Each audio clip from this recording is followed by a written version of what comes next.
Alright guys, I got the brake handle on now.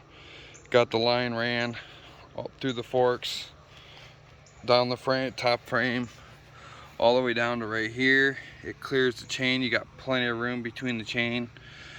I'm gonna repaint this frame, so I know there's a lot of scratches on it.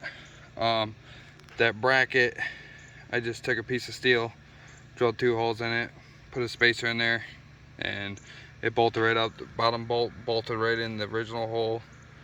The only issue I have is I have to figure out a different rear rotor. It's too thin. You can see the gap between the pads. If you hit the brakes too hard, it'll shove out that brake pad. So that's the only thing I'm gonna have to figure out now, is which I'll get somebody to make me one, or I'll find one from a go-kart or something. If you guys know of any, let me know. And then but yeah, it works. Everything seems to work just fine, just besides that issue. So all right, thank you.